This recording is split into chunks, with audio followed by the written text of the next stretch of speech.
Shalom, Bapak Ibu Saudara sekalian, apa kabar Anda hari ini? Harap anugerah Tuhan senantiasa menyertai kehidupan kita sekalian. Selamat datang bergabung kembali mendengarkan renungan yang setiap minggunya saya sampaikan melalui pelayanan di channel YouTube ini, His Partner Ministry. Silakan Anda boleh subscribe channel ini supaya dapatkan update setiap minggunya dan memberikan komentar atau memberikan like dan sharingan kepada orang-orang lain supaya banyak orang juga dapatkan berkat dari firman Tuhan. Saudara, kita sudah membahas 2 minggu yang terakhir, kita akan terus melanjutkan renungan-renungan tentang perjumpaan pribadi Tuhan Yesus dengan pribadi-pribadi yang lemah, pribadi-pribadi yang rapuh dan seolah-olah tanpa harapan. Saudaraku, pernahkah Anda merasa diri Anda gagal total? Bukan sebuah kegagalan kecil, tapi sebuah kegagalan yang membuat Anda merasa, saya sudah tidak pantas lagi disebut sebagai anak Tuhan. Tidak pantas lagi melayani, tidak pantas lagi dipakai oleh Tuhan. Sudah sebuah kondisi yang tidak mudah. Kalau Anda pernah mengalami itu, dan saya merasa bahwa satu kesulitan yang sangat besar jika kita sudah merasa saya sudah tidak ada gunanya lagi. Saudaraku, Petrus, seorang pemimpin, para murid, dia sudah 3 kali menyangkal Tuhan Yesus dalam penyaliban. Setelah kebangkitan, dia kembali ke profesi lamanya, menjadi nelayan. Dia seperti berkata begini, Tuhan, sudahlah, saya sudah tidak layak menjadi murid Tuhan. Saya kembali saja menjadi nelayan. Kita akan merenungkan hari ini bagaimana respon Tuhan yang tidak membiarkan dia tenggelam. Mari kita berdoa terlebih dahulu minta pimpinan Tuhan. Di dalam surga, setiap kami yang mendengarkan renungan ini, kami rindu agar Tuhan sendiri memperbarui kehidupan kami. Berkatilah renungan ini ya Tuhan. Dalam nama Tuhan Kristus, kami bersyukur, kami berdoa. Amin. Saudaraku, dalam kisah ini kita akan melihat begini. Ada satu malam yang para murid itu gagal. Kerja keras tanpa hasil. Petrus kembali kepada zona nyamannya yang lama. Yohanes 21 ayat 2 dan 3. Ketika itu berkumpul Simon Petrus, Thomas yang disebut Didimus, Nathanael dari Kana yang di Galilea, anak-anak Zebedius dan 2 orang muridnya yang lain. Kata Simon Petrus kepada mereka, aku pergi menangkap ikan. Dan mereka kepadanya, kami pergi juga dengan engkau. Mereka berangkat lalu naik perahu, tapi malam itu mereka tidak mendapat apa-apa. Saudaraku, setelah perjumpaan dengan Yesus yang bangkit, Petrus tetap merasa dia belum pulih. Akhirnya dia berkata begini, aku pergi menangkap ikan. Dan 6 murid lain ikut mengikuti dia. Mungkin saja dia merasa bahwa memang aku sudah tidak layak lagi berada di dalam kelompok ini. Aku kembali saja kepada profesiku yang dahulu. Setelah kita gagal, saudara, kita seringkali punya kecenderungan untuk kembali kepada kehidupan kita yang lama. Profesi kita yang lama. Cara-cara hidup yang lama. Karena itu terasa lebih aman bagi kita daripada kita menghadapi rasa bersalah itu. Uniknya saudara, sepanjang malam mereka tidak menangkap apa-apa. Ayat 3. Simon Petrus kepada mereka, aku pergi menangkap ikan. Saudara perhatikan, mereka kepadanya, kami pergi juga dengan kau. Mereka berangkat lalu naik perahu, tapi malam itu mereka tidak menangkap apa-apa. Mereka adalah nelayan profesional, mereka tahu waktu dan tempat terbaik, tapi malam itu kosong, saudara, kosong. Tanpa Yesus, kerja keras terbaik sekalipun hanya menghasilkan kekosongan. Kita bisa lelah berusaha sendiri, hasilnya tetap nihil. Dan di situ saya percaya ada kekecewaan yang diam-diam. Suasananya mereka sudah basah, dingin, lelah, diam. Tidak ada yang berani berbicara tentang kegagalan Petrus di masa lalu. Semua merasakan keheningan itu. Saudara, kegagalan rohani tidak bisa disembuhkan hanya dengan kerja lebih keras atau kembali ke rutinitas yang lama. Kita butuh berjumpaan dengan Yesus. Dan saudaraku, perjumpaan di fajar hari itu mengubah segala-galanya. 4-6, hari mulai siang, Yesus berdiri di pantai, tapi murid-murid itu tidak tahu bahwa itu adalah Yesus. Yesus kepada mereka, anak-anak, adakah kamu punya lauk pauk? Jawab mereka, tidak ada. Kata Yesus kepada mereka, tebarkanlah jalamu di sebelah kanan perahu, kamu akan peroleh. Dan mereka menebarkannya, dan mereka tidak dapat menariknya lagi karena banyaknya ikan. Lalu Yesus hadir di tengah-tengah titik terendah mereka. Pagi-pagi itu Yesus berdiri di pantai, tidak mengenalinya. Yesus tanya, ada makanan atau tidak? Mereka jawab, tidak ada. Yesus bilang, tebarkan jala di sebelah kanan perahu. Mereka menurut, saudara. Mereka mengikuti itu, apa yang terjadi? Jala mereka penuh dengan ikan dan tidak kuat ditarik, saudara. Menarik sekali Yesus hadir, perhatikan dalam hidup kita. Sometimes bukan di bait suci, bukan di atas mimbar, bukan di gereja, tetapi di pantai, tempat kerja kita. Di titik lelah kita, di titik gagal kita. Tuhan hadir dalam keseharian kita. Yohanes yang lebih dahulu mengenali itu. Dibilang, Maka murid yang dikasihi Yesus itu berkata kepada Petrus, itu Tuhan. Petrus mendengar bahwa itu adalah Tuhan, maka ia mengenakan pakaiannya, supaya tidak berpakaian, lalu terjun ke dalam danau. Petrus berkata kepada Petrus, itu Tuhan. Dia langsung pakai baju Petrus dan cebur diri ke danau. Petrus langsung masuk ke situ, dia telanjang karena bekerja, dia segera berpakaian, dia menunjukkan rasa hormat, kerinduan bertemu dengan Tuhan, dia tidak tunggu lagi. Berjumpa dengan Yesus membuat kita tidak peduli lagi dengan kelihatan sopan dia depan orang lain. Yang penting bisa dekat dengan Tuhan Yesus. Dan menarik saudara, ada sebuah sarapan spesial yang disiapkan oleh Tuhan Yesus. Ayat 9-13. Ketika mereka tiba di darat, mereka melihat api arang dan di atasnya ikan dan roti. Yesus kepada mereka, bawalah beberapa ikan yang baru kamu tangkap itu.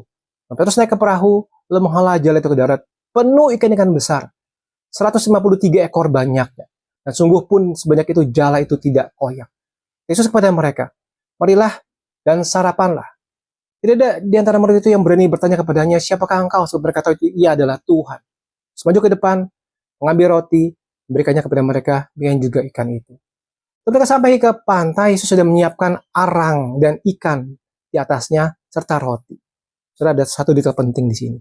Arang. Kata Yunani dipakai untuk arang di sini, antarkia, yang muncul 2 kali di dalam Injil Yohanes. Di saat ini, saat pagi sarapan itu, dan saat Petrus menghangkangkan diri sekitar arang, ketika ia menyangkal Yesus. Jadi, seolah-olah ingin menunjukkan, ini loh, kamu pernah tengah-tengah arang ini, di sekitar arang ini, menyangkal aku, dan saat ini, arang ini juga, kita bertemu lagi di sini. Saudara-saudara sekalian, Yesus membawa Petrus kembali ke dalam luka terdalam. Arang. Tapi kali ini bukan buat menghakimi, melainkan untuk menyembuhkan. Meja yang sama, api arang yang sama, jadi sebuah tempat pemulihan, bukan lagi sebuah tempat penghukuman. Dan inilah yang terjadi, saudara, satu sarapan pagi yang mengubah kehidupan Petrus. Yesus berkata 3 kali di situ, gembalakanlah domba-dombaku. Ayat 15-17. Sudah sarapan, Yesus berkata kepada Simon Petrus, Simon anak Yohanes, apakah engkau mengasihi aku lebih daripada mereka ini? Petrus kepadanya, benar Tuhan, kau tahu bahwa aku mengasihi engkau. Yesus kepadanya, gembalakanlah domba-dombaku. Yesus kepadanya untuk kedua kalinya, Simon anak Yohanes, apakah engkau mengasihi aku? Jawab Petrus kepadanya, benar Tuhan, engkau tahu bahwa aku mengasihi engkau. Yesus kepadanya, gembalakanlah domba-dombaku. Yesus kepadanya untuk ketiga kalinya, Simon anak Yohanes, apakah engkau mengasihi aku? Maka sedih hati Petrus karena Yesus berkata untuk ketiga kalinya, apakah engkau mengasihi aku? Dan ia berkata kepadanya, Tuhan, kau tahu segala sesuatu. Kau tahu bahwa aku mengasihi engkau. Kata Yesus kepadanya, gembalakanlah domba-dombaku. Yesus bertanya 3 kali, Simon anak Yohanes, apakah engkau mengasihi aku? 3 kali pula Petrus pernah menyangkal Yesus. 3 kali pula Yesus memberikan kesempatan untuk menyatakan kasih. Tuhan tidak pernah menghitung-hitung kegagalan kita untuk menghakimi. Dia memberi kita kesempatan berulang kali untuk memulai satu hal yang baru. Dalam bahasa Yunani, saudara, 2 kali Yesus menggunakan kata agapao, kasih yang sempurna tanpa syarat. Terus menjawab dengan phileo, kasih persaudaraan, kasih yang lemah lembut. Pada kali yang ketiga, Yesus memakai kata phileo, ya, turun ke levelnya Petrus. Tuhan tidak menuntut kesempurnaan, yang menerima kasih kita, meskipun kecil, asalkan tulus. Anda tidak perlu punya iman yang sempurna untuk dipulihkan. Cukup mengasihi Yesus dengan apa yang Anda punya saat ini. Dan Petrus diberikan tugas yang sangat besar. Gembalakanlah domba-dombaku. Yesus tidak berkata begini, buktikan dong bahwa kamu layak, bahwa kamu betul-betul mengasihi aku. Yesus berkata, gembalakanlah domba-dombaku. Pemulihan bukan hanya menghapus rasa bersalah. Pemulihan adalah memberikan panggilan kembali. Petrus tidak dipecat, dia dipromosikan menjadi gembala. Setelah perjumpaan dengan Yesus, tidak hanya menyembuhkan masa lalu, tapi juga membuka masa depan yang baru. Kegagalan Anda tidak membatalkan panggilan Tuhan atas hidup Anda. Dan pada akhirnya, saudara, 14-19, penubuatan tentang kematian Petrus. Saudara tahu bagian itu, katakan di situ nanti Petrus akan mati. Yesus berkata, akan mati sebagai martir untuk kemuliaan Allah. Dan Petrus menerimanya. Di zaman Kaisar Nero, tahun 64-67, di kota Roma, Petrus mati disalibkan terbalik. Saudara, pemulihan yang sejati membuat kita tidak takut lagi akan masa depan kita.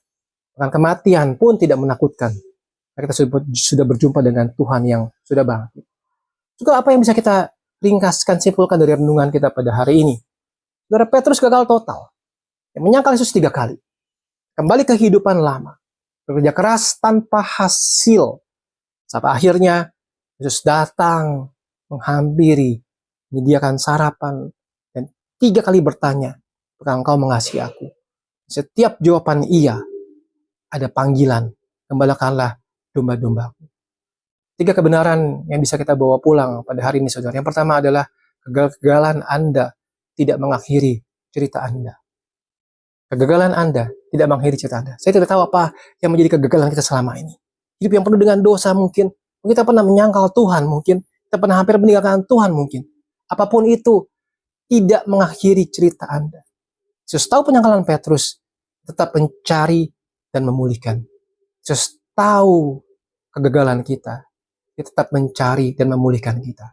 Puji Tuhan. Yang kedua, berjumpa dengan Yesus selalu terjadi di titik lelah dan gagal Anda. Bukan ketika Anda sempurna, ketika Anda mengakui bahwa saya tidak ada hasil apa-apa, saya tidak ada apa-apa. Itulah Tuhan menghampiri kita. Dan yang ketiga, saudara, yang terakhir, pemulihan selalu diikuti oleh panggilan.